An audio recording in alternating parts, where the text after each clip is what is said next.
We are now officially starting the main card. Yesterday I said we were starting off the main card, but turns out the fight that we did wasn't actually officially on the main card, except it was on the UFC site. But if you search up UFC on the web and click the fight card and go to main card, that fight isn't on the main card. It's right at the end of the prelims. Let's move on to the actual first fight on the main card for Michel Pereira versus Anthony Hernandez, UFC Fight Night. Let's get right into it. But before we do, make sure you like, comment, subscribe, share, and follow, and hit the bell icon to get notified whenever I upload. Let's go. We have Darren Elkins versus Daniel Pineda. Pineda is 28-16. His country is United States. He stands at 5'7" tall. He weighed at 162 pounds in his last win, has a reach of 69 inches and a leg reach of 38 inches. While Darren, on the other hand, is 28-11. His country is United States as well. He stands at 5'10" tall. He weighed at 145 pounds in his last win, has a reach of 71 inches and a leg reach of 39 inches. 1 inch leg reach advantage here for Darren Elkins. Darren Elkins also has a 2-inch reach advantage and a 3-inch height advantage. Although the record is nearly the same, Daniel Pineda does have more losses. So already what I'm thinking, Darren Elkins, basing off of this stat alone, Darren Elkins should use his jab, keep it at range, keep it long, and should try and keep this on the feet. Daniel Pineda trying, maybe he needs to keep it on the feet as well. Maybe he needs to get on the inside. I feel like he should get on the inside, maybe work, maybe go for grappling. Maybe Darren Elkins needs to go for grappling. But let's move on to win buys to see how they've got it done in their previous fights, to also help us see how they should get it done in this one. With Daniel Pineda having a 32% KO TKO, 68% submission, a 0% decision with an average fight time sitting around 9 minutes, and a knockdown average of 0.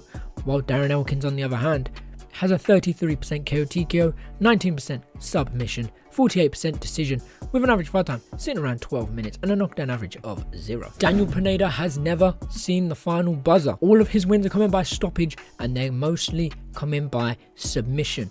While Darren Elkins, if we take the decision out of the equation, most of his wins are coming by KO and TKO. So I believe that I was right in the first part, where I'm saying, Pineda, get on the inside and get this down. You will dominate this fight on the ground, in my opinion. Darren Elkins, try and keep it on the feet, try and keep it nice and long.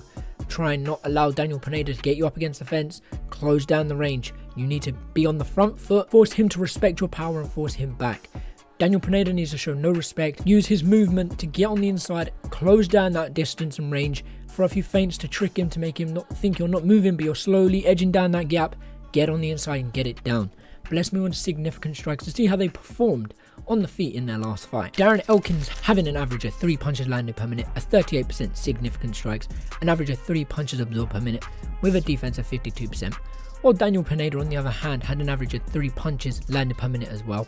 Significant strikes sitting at 48%. He absorbed an average of also 3 punches, and his defense was 44%. Now, although they had the average of 3 punches landed per minute, Darren Elkins had the more of the output. Although Daniel Pineda, with his less output, landed more significant strikes, he also absorbed a 0.4 punches, but his defense was a lot worse. So I do believe Darren Elkins should have a little bit of an easier fight on the feet if he can keep it on the feet, because Daniel Pineda is going to absorb more because his defense was a lot worse based off their last fight. It depends on how good Darren Elkins is at striking. It depends on how much he's going to try and output in this fight.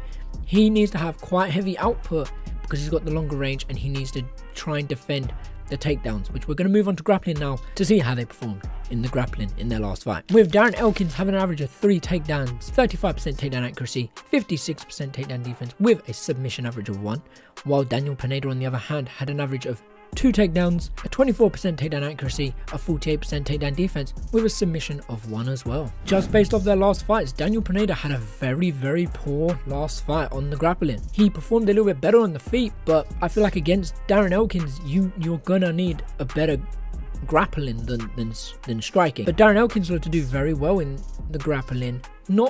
I can't say that. I can't really say he done very well. I mean, look at his takedown accuracy, 35%. That's not good. 56% takedown accuracy.